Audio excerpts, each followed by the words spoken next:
coup, ça a marché.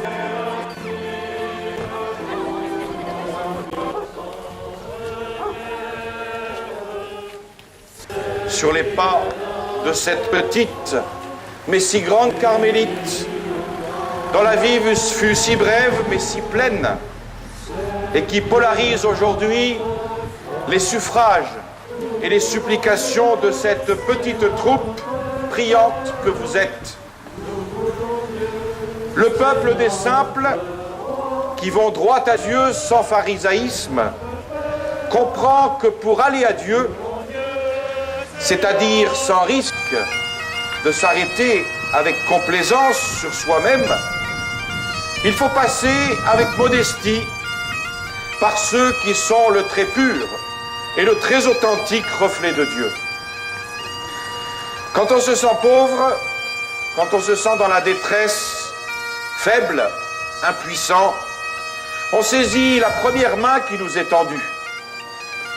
Et les saints sont des transparents de Dieu, tellement vides d'eux-mêmes, tellement vierges de leur moi, que s'adresser à eux, en réalité, c'est bondir dans le sentier qui mène très vite à notre Seigneur.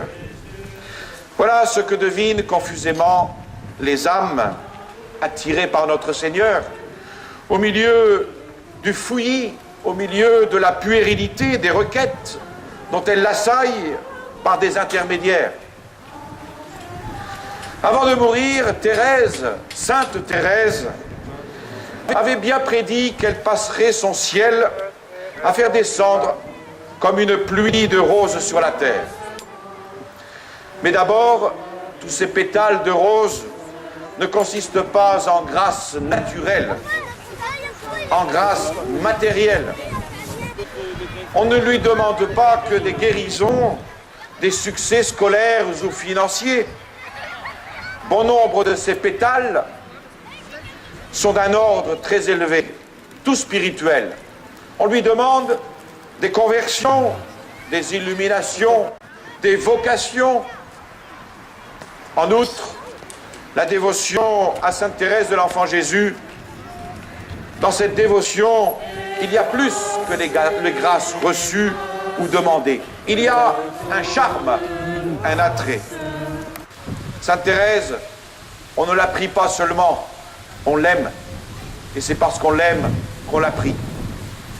Une enfant, entrée au Carmel à l'âge de 15 ans, morte à 24 ans, à peine plus âgée que Sainte Jeanne d'Arc, qui est morte à 19 ans et qui a sauvé la France. Mais à la différence de Jeanne, laquelle a embrassé pour la cause le métier d'un homme adulte, Thérèse, elle, a fait profession de... ont été ses privilégiés. Et c'est pour eux qu'elle se voit à la prière et à l'immolation. Elle a cherché à développer la perfection personnelle des prêtres. Et c'est ce à quoi se dévouent les carmélites qui gravitent autour de la fraternité. Ces carmélites, ces carmels que Monseigneur Lefebvre avait voulu créer, correspondant chaque carmel à un séminaire. C'est bien pour cela qu'il a voulu que ces carmélites soient fondés. Et c'est là toute la belle vocation d'une carmélite. Chercher à développer, comme l'a fait la petite Thérèse, la perfection personnelle des prêtres. Elle a cherché à favoriser le zèle apostolique pour la conquête des âmes et pour l'établissement du règne de Dieu, spécialement, peut-être nous, dans cette terrible crise que traverse l'Église, spécialement en cette époque. La vie elle-même de cette sainte moniale, sa vie fournit même aux prêtres le modèle à imiter. Par la simplicité de son cœur, toujours joyeuse, elle a tout donné à Jésus-Christ. Et de plus en plus unie à Dieu par un amour tout filial, elle a sans cesse cherché comment elle pourrait plus parfaitement répondre aux moindres désirs de son Père, comme aussi elle pouvait lui ramener les âmes que le péché tient éloignées de nous. Et là, aucune âme, aucune ne lui est indifférente.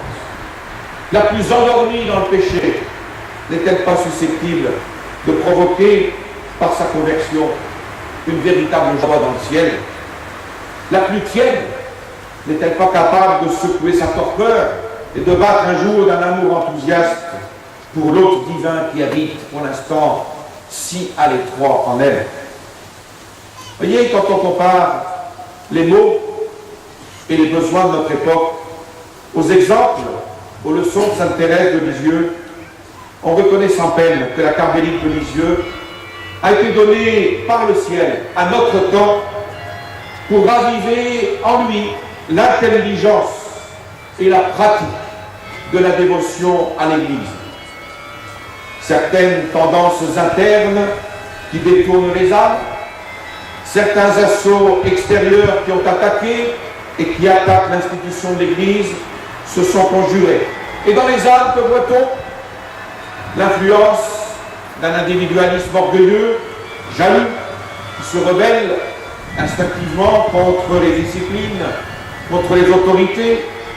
Dans la société, c'est l'hérésie laïciste, impliquant l'indépendance totale, qui prétend arracher à l'Église toute direction spirituelle.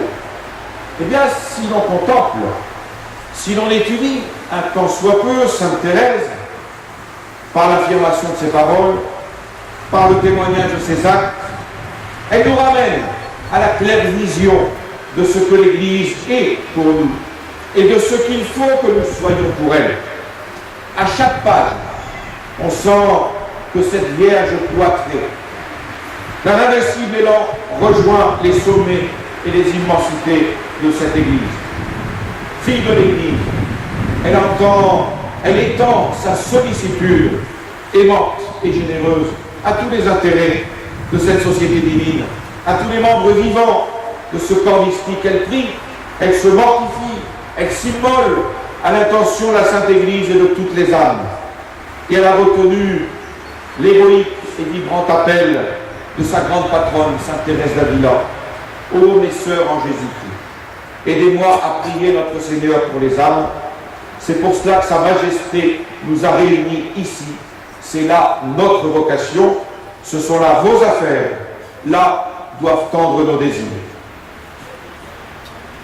Eh bien, ce tout pour l'Église, c'est la vie parfaite, ardente, mortifiée de Sainte Thérèse de l'Enfant Jésus.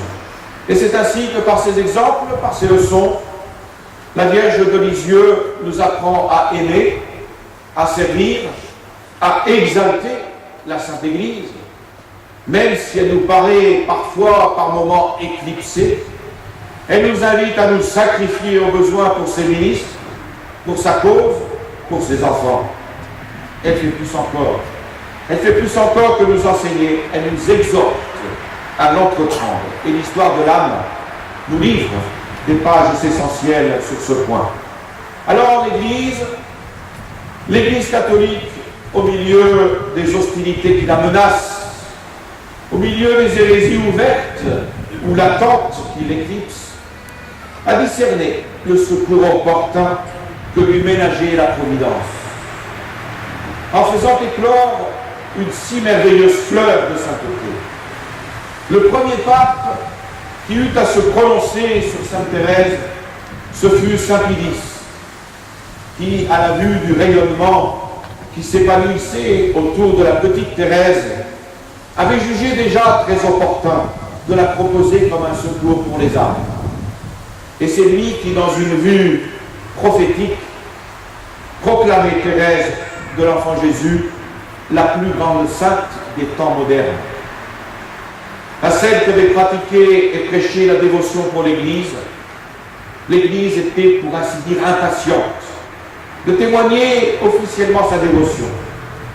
Benoît XV proclamera alors l'héroïcité de ses vertus, exhortant toute la chrétienté à adopter la doctrine de l'enfance spirituelle comme la voie du salut.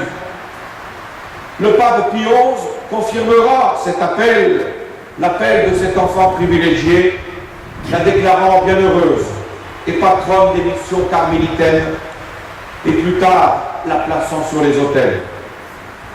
et il l'invoquera comme l'étoile de son pontificat, l'adoptant comme son second ange gardien et la consultant comme sa perpétuelle conseillère. Et c'est ce qu'exprimait le pape Pie XII. Quand Pie XI proclamait Sainte Thérèse patronne des missions, il ne faisait que montrer du doigt, comme Thérèse Martin, désignait elle-même dans le ciel son étoile, un astre de première grandeur, au sein d'un firmament brillamment constellé. Cela nous ramène au même geste, au même doigt, celui du Saint curé d'Ars, qui montrait le ciel, notre destinée éternelle, ainsi soit-il. Au nom du Père et du Fils et du Saint-Esprit, ainsi soit-il.